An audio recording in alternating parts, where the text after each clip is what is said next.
Hello guys, kain tayo ng bigas mais guys. Tuturo ko sa inyo kung paano magsaing ng bigas mais. Okay, ngayon una natin gawin, magpakulo muna tayo ng tubig. Okay,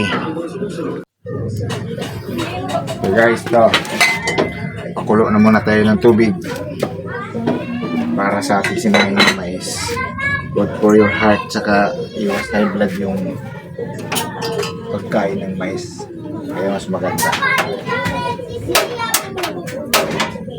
Okay, tayo lang natin pakulo for a few minutes. Dapat tinutok doon. Okay Lods, doon na tayo. Kumukulo na yung ating tubig. Ngayon lagyan na natin siya ng bigas mais. Rekta na tayo, ibubuhos natin. Tapos sakahanda yung ating panghalo para halo-haloin natin siya. Ganun ang pagluto ng bigas mais. Habang kumukulo, habang naglalagay ka ng bigas, tansahin mo kung gaano karami.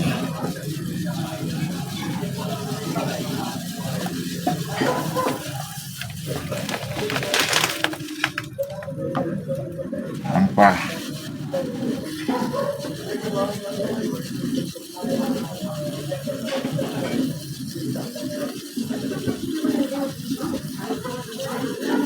Yan. Kunti na lang.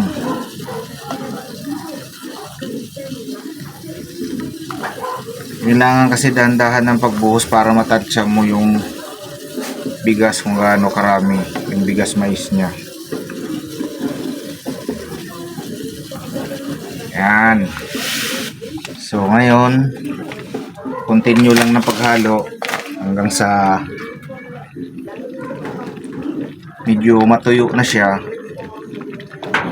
tsaka hinaan ng apoy. Painin mo na siya ngayon mga lods. Kailangan maganda ka rin ng ganitong kahoy para meron kang pang ito kawayan lang itong ginawa namin. Tapos hinahinaan na yung apoy pag medyo matuyo na.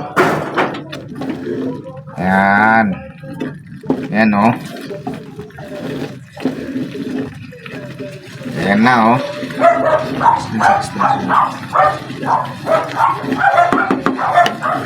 Ayan. Painin na ito. Maya. Okay, para hindi makatutong siya masyado, hinaan natin ang kanyang apoy.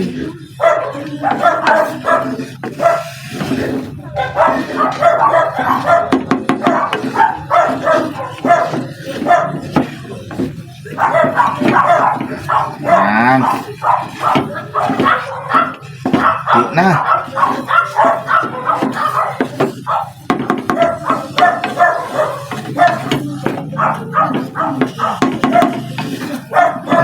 Sakto na to.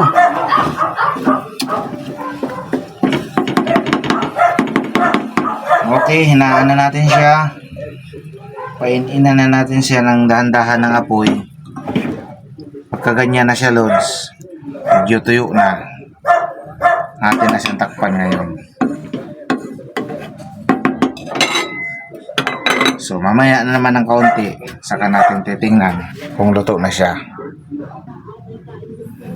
Okay, pagkatapos mga lods ng ilang minuto, tingnan na natin yung ating sinaing kung goods na ba.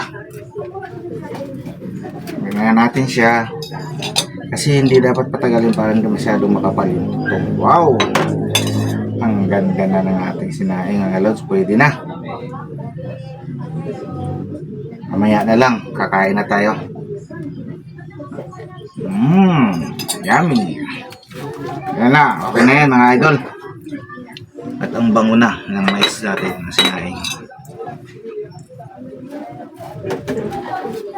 Okay. Salamat sa mga nakatune in, nanonood sa pagsaig ng ating mais kung paano. Okay, bye-bye. Salamat.